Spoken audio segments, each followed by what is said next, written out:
primary in the state of New York.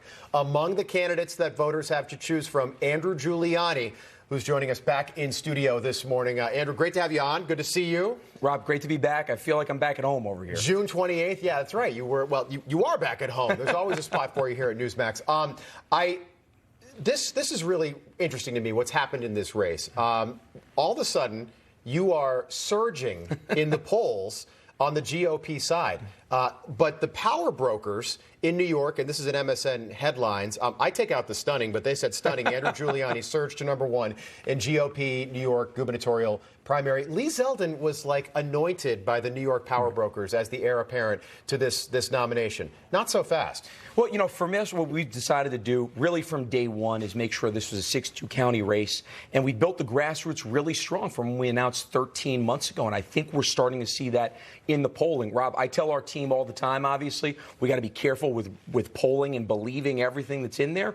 But I think more than anything, for us, it's a matter of can we get out the vote. I'm very excited. We have upcoming debates. We have one next week on CBS. We have one coming up in a couple weeks right here on Newsmax, which is going to be very exciting. And to us, I've said, hey, look, we have 22 days. Let's do 21 debates. I want to make this about as many New Yorkers as possible.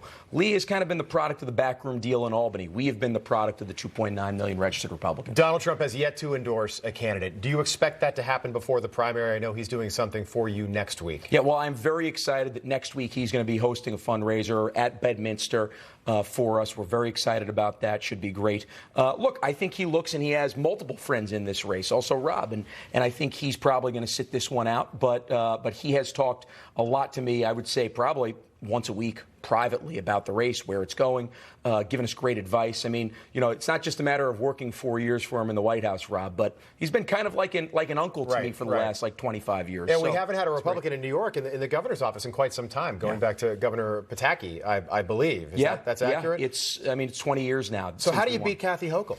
She's the nominee. She's in that same poll that says that you're #1 right now. On the GOP side, she's got almost 60% of the vote. Yeah, well, I think she's very vulnerable. When I look at everything that's happened from bail reform across the state, when you look at crime, it's continuing to go out. We call her Crime Wave Kathy Hochul because that's really what it feels like here. Yeah. And you can just even see the corruption that we're starting to see. It's very similar to what Andrew Cuomo did. I mean, she just recently, and it came out today, she put $2 million at a campaign donor's office to rebuild for her state office right there, which that's something that doesn't happen, actually, for the governor of New York. They have an office in Albany, they have an office in New York City, but that doesn't happen. And to go to a campaign donor, I think it's more of the same with Cuomo, right? You think about it.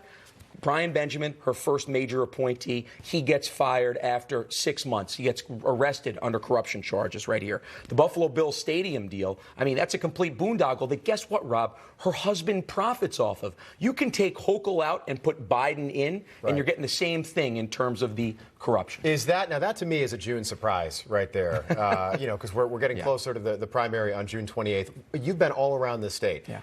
Will local media cover that? Will the people in New York find out about a story like that? Yeah, local media covers it. I think what happens is you get some of the legacy outlets that have gone so left that maybe they won't. I don't expect some of the New York Timeses of the world to actually do that. A New York Times reporter was following us this weekend, and I told him, I said, look, you remind me more of Pravda than you do of Free Press right now because you are so tilted on one side. I don't mind tough questions, but just make sure they're fair on both sides of the aisle, and we're not seeing that. I do think more local print actually will cover stuff like that. I remember when you got into the race, we had a conversation about COVID-19 and sort of the debacle that was Governor Cuomo's response.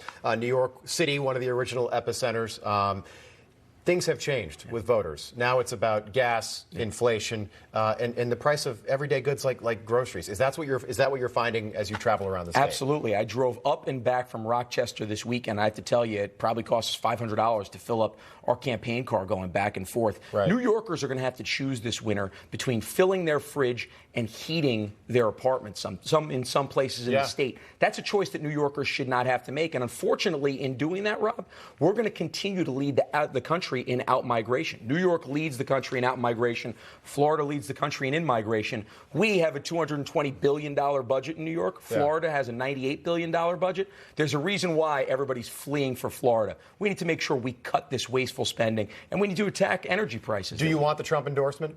Of course, I would never. Does it help in New York? I think it does. I'm totally against the idea that, well, you have to stay away from Trump in blue states. I think there's nobody that's changed, not just the Republican Party, but changed politics over the last 50 years like Donald Trump. And if we're not looking at that, then we're not expanding the Republican Party. I mean, just look at how he did with African-American, Hispanic-American voters in 2020. Highest rate since Eisenhower. So I think we're getting kind of some of the old school consultant theory that's not actually updated to the Trump years and the Trump playbook. And I think that's why it's so tough to nail him down. Andrew Giuliani, good luck to you. You have put the New York GOP on notice over the last several weeks with polls like that, a 10-point lead.